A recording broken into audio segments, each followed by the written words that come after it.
This is Virtualis the Chess Noob, learning and having fun with chess. I recently played a couple of games against a single opponent who seemed to really love the Ruy Lopez Opening, or at least the Ruy Lopez Bishop.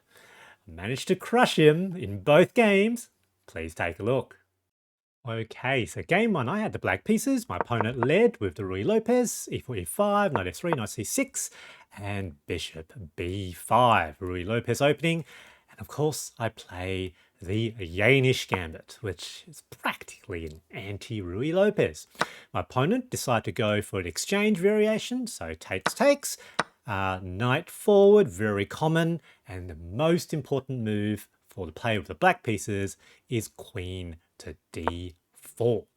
Now, the queen to d4 pressures the pawn, pressures the knight, so it's and at least that can potentially comes with check, so it's a problem. And also look in the future with the queen's defense of the HA square and the rook. Now, against this move, very commonly for opponents who are not familiar with the Jaenisch Gambit, but highly rated enough to potentially see that maybe they could get out of this with check, they often will play queen to h5 with check. And this is a tricky looking move, which just so happens to be a blunder. And the blunder is about -3. So one of the reasons for this is that people who are perhaps sort of in the intermediate, so upper beginner intermediate range, will recognize this pattern, which is normally good for them along the h file, which is simply block with pawn, they'll take with the knight, and it looks like this pawn is pinned to the rook, so if you capture, then you lose the rook. So they'll recognize this pattern. And so I took the knight, but if they do it too automatically, too rote, they may miss that diagonal. Remember, queen defending the h8 square, and that's what my opponent did. Barely spent any time, took the rook, didn't see, queen captures queen, and they immediately resigned. So, emotional damage. And in fact, my friend from the Ukraine immediately asked for a rematch. And I accepted the rematch immediately, and so now we move to game two.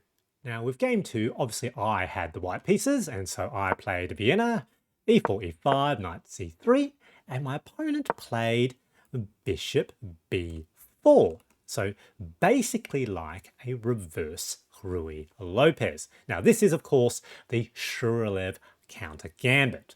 And if you've someone who follows my channel, you know that I've recently been playing the queen g4 response. So what I call the giraffish counter to the Zhuravlev Countergambit, because this move brings along some giraffe attack like ideas. Here I'm immediately putting pressure on the g7 pawn, asking the question, why exactly did that bishop come out? Now my opponent decided to play the knight, and this is the best move.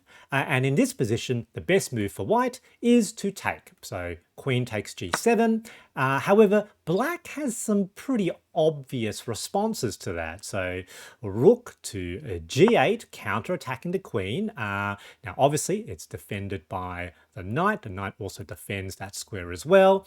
And here, the queen really has to come to this square. Now, I sort of knew that this was potentially coming, so I opted not to play down that line. Instead, I decided to park my queen to g3, which is again a common idea in the giraffe attack. The Stockfish didn't like this as much. It prefers a much more aggressive line, so I'm now sort of -1. However, I thought I was okay. So here, putting pressure on the e5 pawn, which of course comes with check. Now, the opponent, seeing that, decided to defend that pawn. That's apparently an inaccuracy. Now, I sort of bring out my bishop, so, aiming for an early, rapid attack on black's king side. They short castles, which is excellent for me because I want to attack. Here, I now jump my knight forward. Let's get rid of that defender. They oblige, takes. So here, if you look on the king side, I've got two attackers. They don't really have very many defenders at all. This bishop is hanging around pretty much in the middle of nowhere. Attack the bishop, bring the bishop all the way back, still putting pressure on the f7 pawn. They sort of didn't like sort of the look of that, so decided to move their king to the side, but I've still got the queen there, so knight out. So I'm going to make an attack with the queen and knight.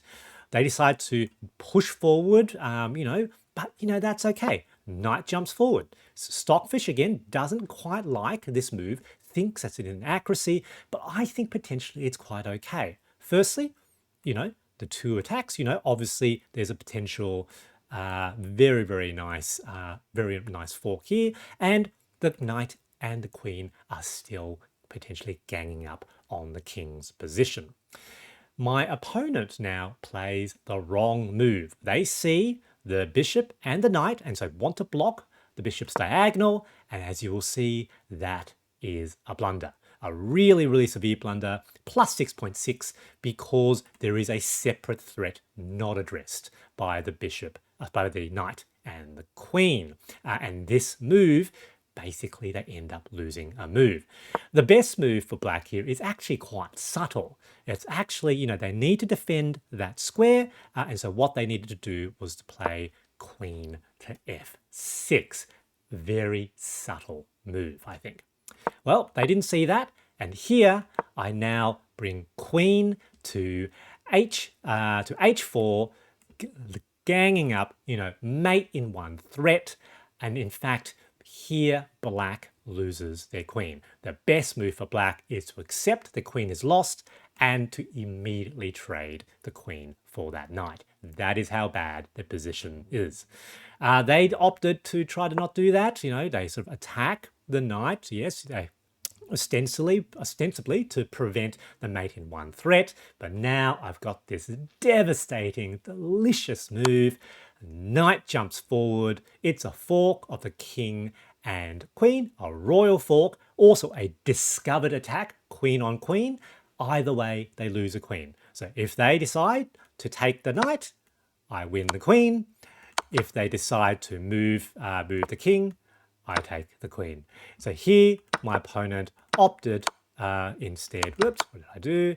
Opted to resign. Good game, GG.